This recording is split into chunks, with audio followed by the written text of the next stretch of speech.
matter. Attention, citizens of matter. Attention, citizens of matter. Attention, citizens of matter. Attention.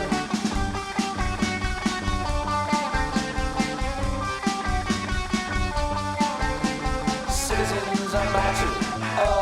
Attention. I have come from the 17th dimension to here to tell you I broke no dissension and that my orders can never be questioned. Citizens of matter, I must have your attention. Citizens of matter, I must have your attention.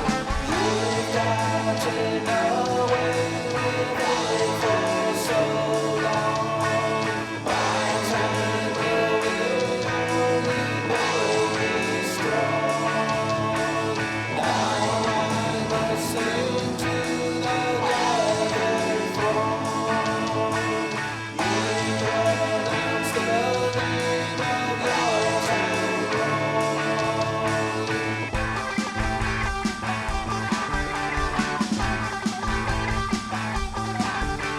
Citizens of matter, attention. Citizens of matter, attention. Citizens of matter, attention. Citizens of matter, attention.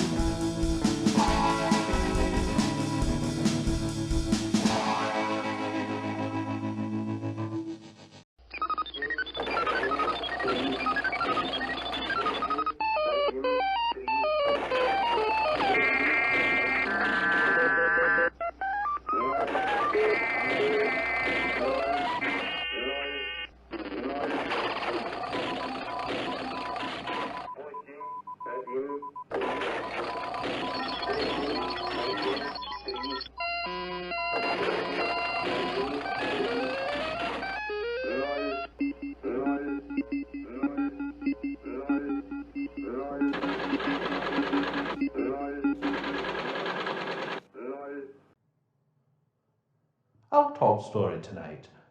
I was today years old when I discovered that at age 45, Nobel Prize founder Alfred Nobel had an 18-year-old mistress named Sophie Hess, pictured here, whomst blackmailed his estate by threatening to publish the 212 love letters written between the two.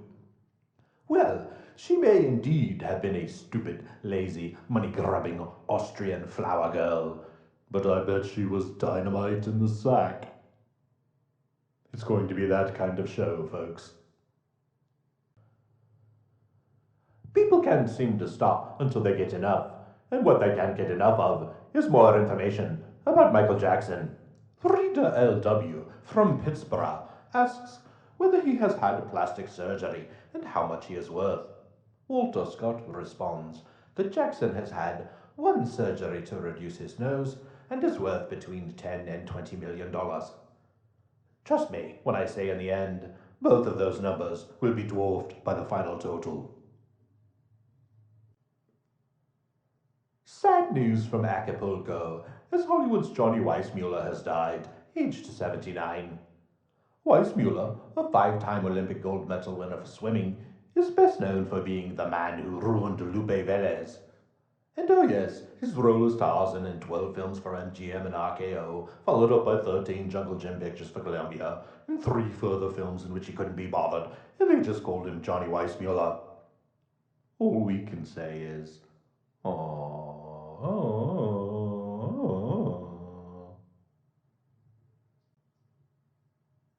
Comedian and man who would be stoned to death in ancient Judea for claiming to be Jehovah, George Burns, celebrated his 88th birthday by eating a cake at a ladies-only show in Atlantic City last Friday evening. At my age, I get a standing ovation just for standing, quipped Burns, who has been making that joke since 1964. Standing before a 3.5-foot tall birthday cake and flanked by Miss America Vanessa Williams and Miss New Jersey Suzette Charles, Burns joked, "Now that's what I call separate but equal." Say goodnight, Gracie. Good night, Gracie. Two legislators want to put Gary, Indiana escapee Michael Jackson's face on the state's license plates in 1987. The only drawback to the plan is that Indiana residents would be required to replace their plates as often as Jackson replaces his face.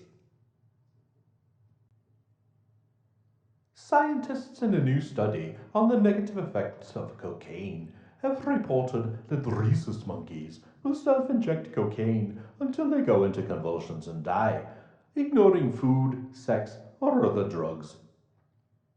So you're saying that this monkey decided to kill himself? He seems to have so much to live for.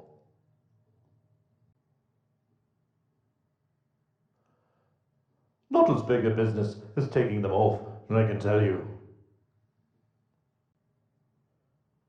Congratulations are due to the overachievers of the world, as state health officials have revealed that suicides in misery in 1983 increased nearly 16% to 680, a number not seen since the days of the Great Depression. Pun not intended.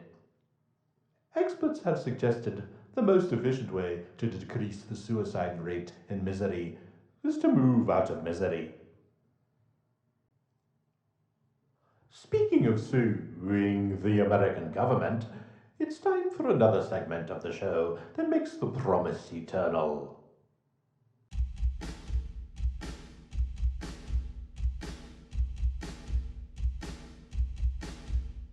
Any day now. Any day. Any day now. We'll be hearing from the land. Any day.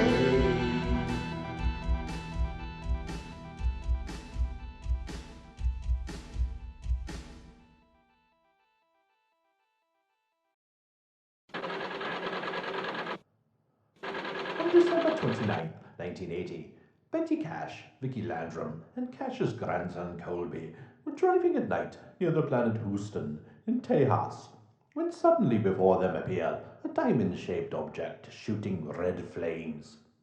Thinking the object was in fact the returning Jesus Christ, Ms. Cash exited her car and watched the skies. Before long, the object was surrounded by multiple helicopters, and Ms. Cash, fearing she had inadvertently stumbled onto the set of John Landis's segment of the Twilight Zone movie, returned to her auto and motivated back home.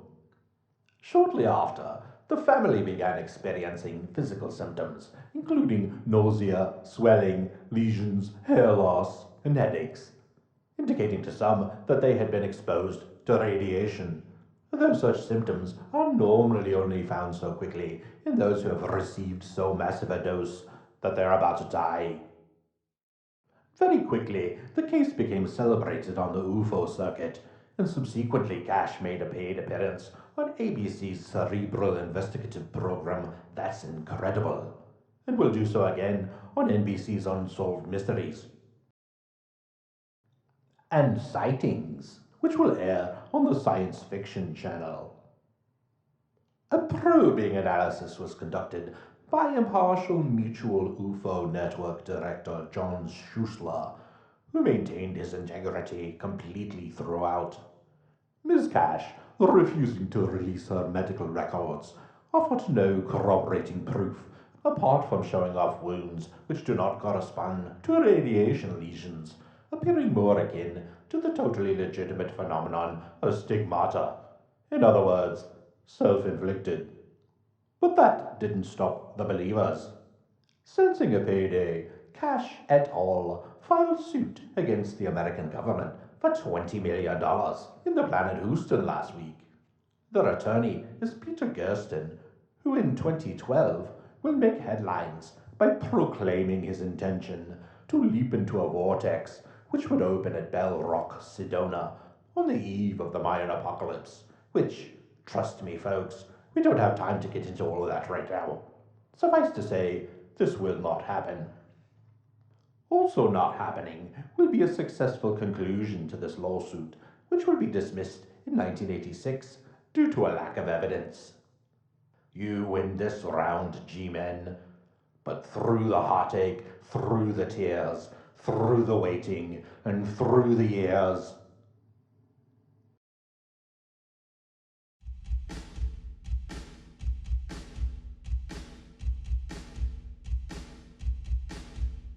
Any day now, any day, any day now, we'll be hearing from the land. Any day.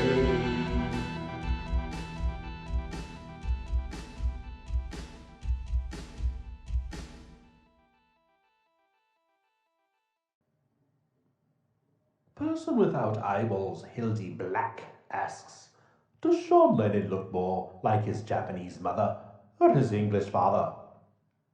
I say he looks more like an 8-year-old who will grow up to think his farts can cure cancer. You're watching a preview of the premium version of News from 1984. Patreon subscribers have access to an extended video of the 47 jokes I wrote for this article before deciding at least 30 of them would get this channel banned. Number 17. I had just found her sting when she left with my tongue in her tail. For the other 46, go to patreon.com/newsfrom1984 and select from one of the 17 subscriber tiers. A coalition of Christian denominations in misery is united in opposition to a proposed state lottery, calling it stealing by mutual consent. Said spokesman Father Guido Sarducci, how dare the state pass the hat around and ask citizens to contribute to a system promising to relieve the burdens of daily life, granting eternal joy and happiness, knowing that none of them will receive this blessing, and that the only ones who will benefit will be the elders who control the structure of the system itself. I say that anyone who participates in this kind of system risks eternal damnation. I know it's hard to believe, but there must be some reason they had to write that. Unfortunately, those who need to read it the most can't.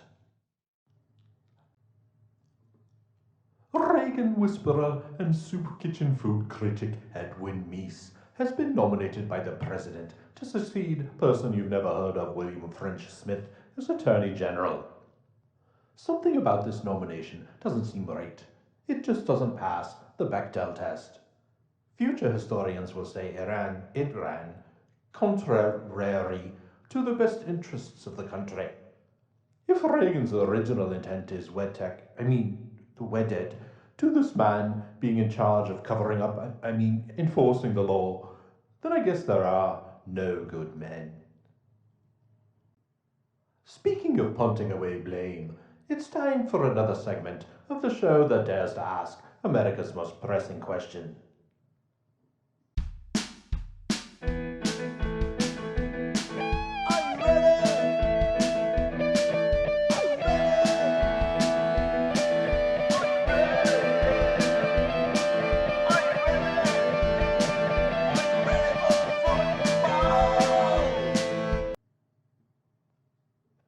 To live up to its name once again, the straight Super Bowl, held in city 5/6 of the way to America's favorite menstruation product, Tampa, Florida, was less than superbo and more like whoa.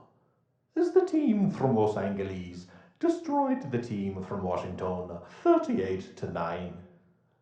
And much like the always on the move Western Land Pirates and the original Washingtonians, the outcome was never in doubt. Also a casualty, racial decorum. What, was Darth Vader scalped as well? I know Darth Plunkett was all, Joe, I am your daddy. No, apparently it was the fans who showed up to Super Bowl SV without tickets, who was subsequently charged up to $1,000 by scalpers. And to this I say, go fuck yourself, douchebags. Well, at least they weren't at home, beating their wives or flushing their toilets during the commercial breaks. And finally, from the not that kind of Indian elephant in the room nobody's talking about department, we hear from brave soul Murray Kempton, who dares to speak the name of the love for denigrating conquered peoples in this scathing attack on the demeaning uniform of the Washington team. Oh, wait, no, I read that wrong. Apparently, he speaks of the Washington team demeaning another uniform, that of the Sacred Air National Guard, the brave souls who protect American airspace from birds and flying saucers.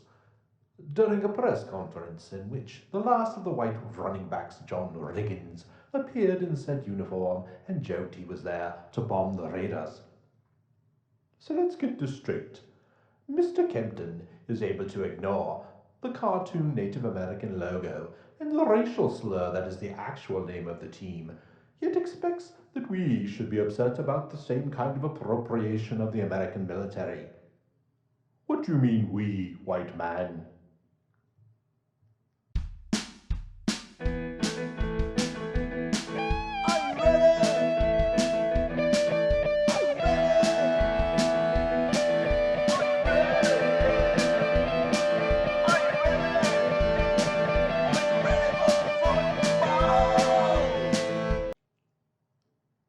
From the white men can't wait to jump to the wrong conclusions department comes the news that the Civil Rights Commission will be investigating possible bias against white men in the job market. In 1984. Why not look for Bigfoot while you're at it? I hear there's a city of gold in the middle of the desert as well, just over that hill. Said Chairman Clarence Pendleton, pictured here. It's not a commission dealing with minorities, adding, I worked hard to get in this room, and I'll be damned if I let anybody else in here. An 85-year-old woman from North St. Louis was swindled out of thousands of dollars by two women who approached her on the street and offered to share a large amount of money they had found if she put up some money of her own in good faith. Good God, is it that easy? I had to spend a year learning animation just to make this video, and I have nothing to show for it. Come with me, won't you? Take my hand and let us go on a journey. Uh-oh. These kids today, I swear, what he needs is a good lesson. Wait, he was caught stealing duff nuts? And this made the news. The duff nut shop owner should be the one going to jail for calling the cops. Jesus Christ, what is this? A movie from the 70s? Trust me when I tell you, you do not want to read the rest of this story, unless you like hearing about children being tied to a chair in sub-zero temperatures for stealing candy. Apparently, there is no underestimating the intelligence of the American public, at least not according to Coors Brewing Company, which is currently suing the makers of Coors Soda Pop, which Coors claims consumers will mistake for beer, despite being in a completely different section of the supermarket. One would hope justice would prevail, but since Coors has much more money than Coors, this outcome seems unbelievable.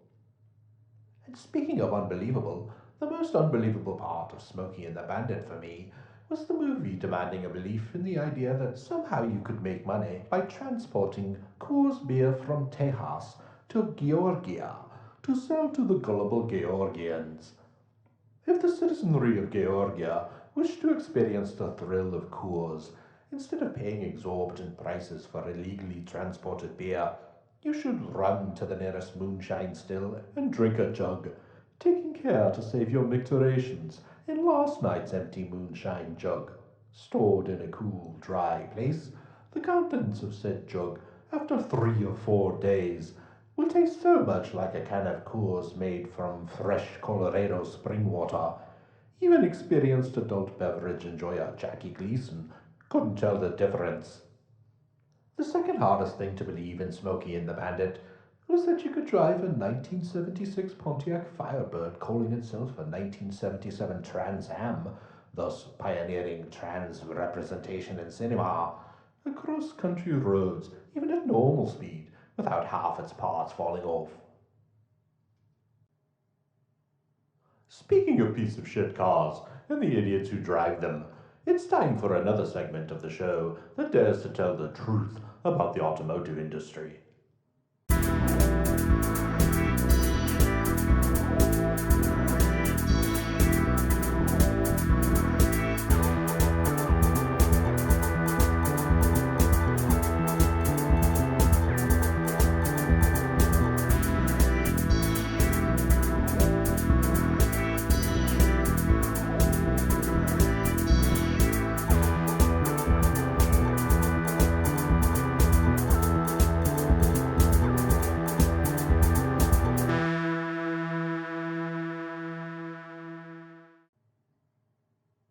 Plymouth has unveiled the 1984 Voyager family wagon.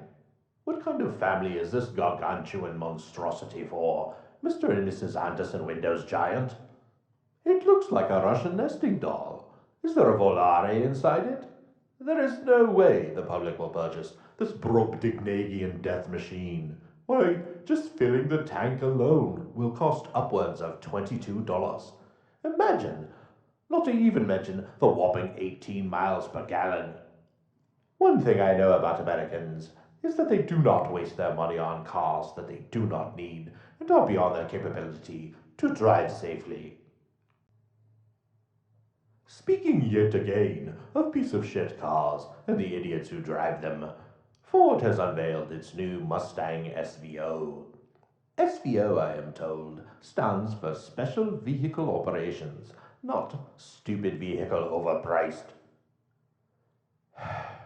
You know, they used to look like this. Or I guess they will look like this. I don't even know anymore. Consumer Reports have tested several new foreign compact cars. And just look at this 1984 Toyota Camry LE. What kind of moron would own one of these, especially a tan one? The manufacturers claim it has cruise control, and I'm sure it does, as long as you aren't relying on it to not suddenly stop working while you're drunk driving all the way back to Creve Coeur from the east side at 4 o'clock in the morning, thus causing you to have to rely on your vodka sour-soaked brain to regulate your speed at a time when it was already failing in its task of trying to stay between the lines. I mean, hypothetically anyway. At any rate, if you do choose to purchase one of these abominations, don't forget to take care of that slow oil leak. Enough of this frick-frack.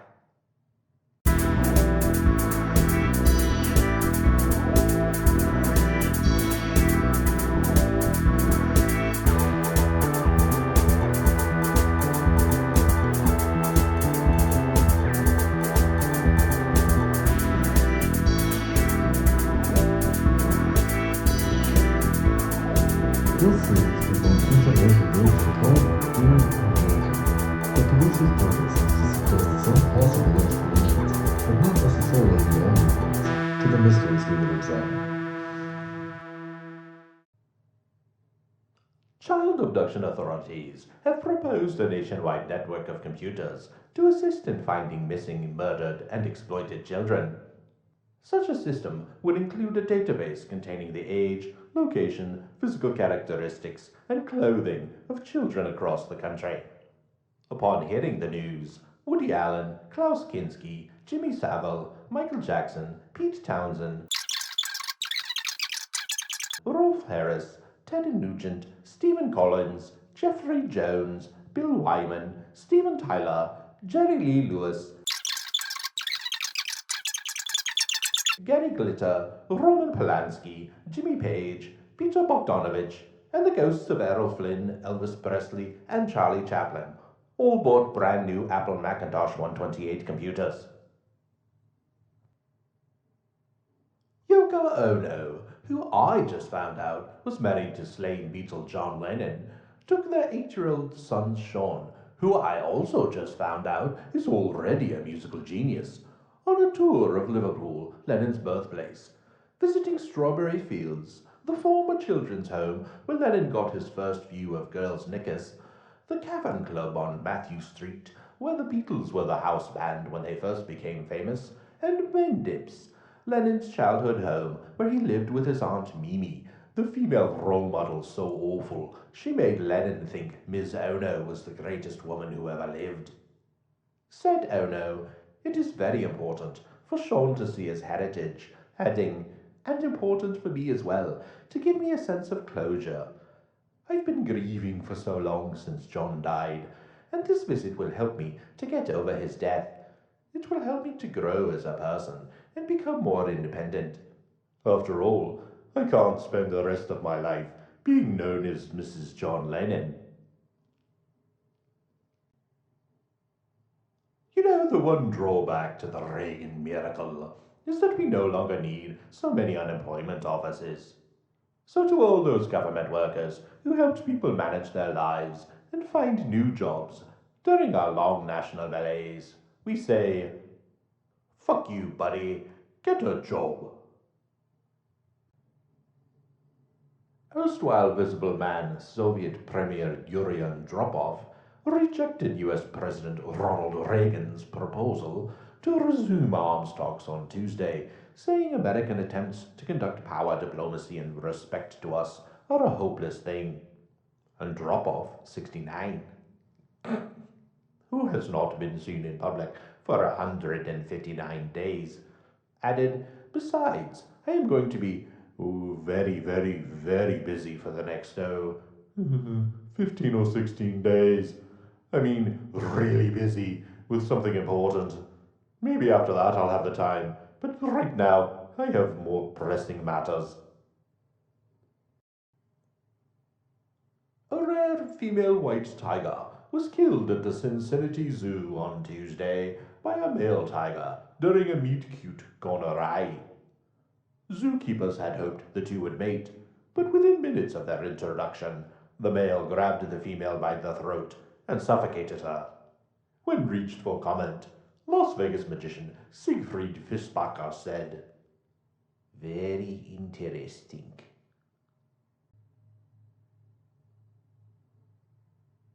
He certainly is, bless his heart. Actually, I believe the proper term is orbit. The latest movie to be added to the British video nasty list is The Evil Dead, a horror movie from 1981 directed by Sam Raimi, despite the fact that it was approved by the British Board of Film Censors for showing to 18-plus audiences in cinemas. Magistrates in the cultural capital of Wetherby, Yorkshire, have fined a video dealer £1,800 for possession of obscene videos for trade, although the British Video Association would like to try the matter in court. The thing I really like about The Evil Dead is that, unlike most successful horror films, it does not have any sequels, which are nearly scene-for-scene copies of the original, but with a bigger budget. Our town's Journal Gazette wishes to convey the happiest of birthdays to Stevie, 19, and Beth, 16? From Vicky and North of Town Engineering. Good God, what are they engineering up there? This portion of the news is brought to you by Windorama. It's the end of the month and time for the Anderson Windows giant inventory clearance sale. Save up to 50% on Anderson insulated glass, storm windows, bay and bow windows, and level or mini blinds. Like the giant says, I bet you're wondering if he's a giant all over. Buy one of the atrium doors, and you can look up under me tunic and see as much of me broken tackle as you can handle. Now back to the show. Johnny Weissmuller isn't even halfway to hell, and already they're slashing prices at Harrow's 50 to 60%. Talk about no confidence in the brand. The ironic thing is that if you already own an original Johnny Weissmuller assorted aluminum deck pool, the price just skyrocketed. Nearly 1,400 chicks were found dead today at JFK Airport in New York. At JFK, what a coxman. Brothers Charles and Clarence Atten of Dedham, Massachusetts, who had refused to speak to each other for 20 years, both died in the same Boston emergency room hours apart, each unaware of the other's presence. Clarence died first, with his last words being, "Tastes great." His brother Charles died several hours later, saying,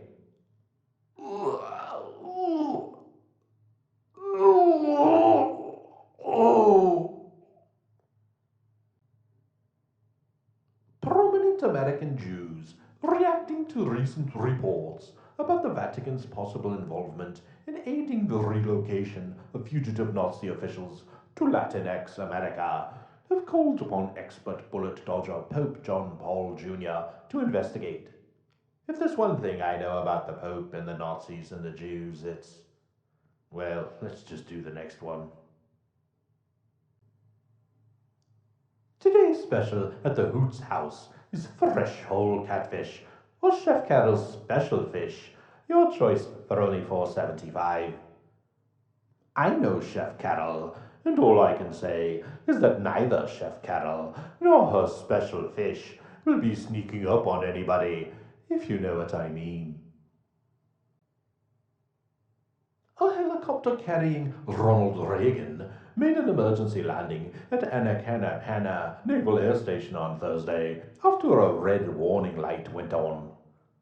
The chopper landed without incident, and Reagan was never in any danger, according to White House officials, although Twilight Zone the movie actor John Lithgow was rushed to a secure location while the craft was still airborne out of abundance of caution. During a break in his manslaughter hearing regarding the death of actor Victor Morrow and 2 children during the filming of his segment of the Twilight Zone movie, director John Landis said, "You see, it happens all the time. It isn't just me." Prince Michael of Kent, a first cousin of Queen Elizabeth II, has denied a recent Catholic blessing of his manor was performed to rid the house of the ghost of a blacksmith who was hanged 300 years ago for stealing sheep. Said the Reverend Tom Curtis Hayward, "It was an ordinary house blessing, which is customary to give when a Catholic family moves into a house. This ceremony was nothing to do with the ghost. It was to get rid of the Jews."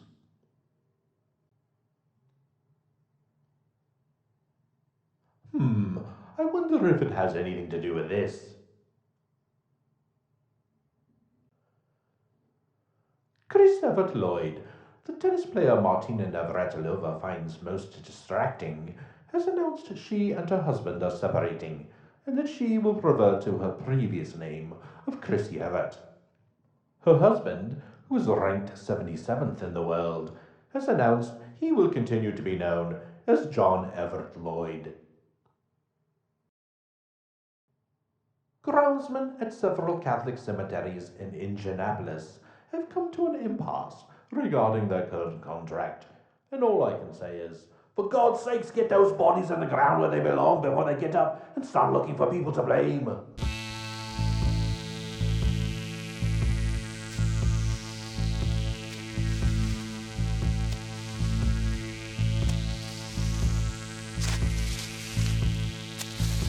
It's too late. They're here.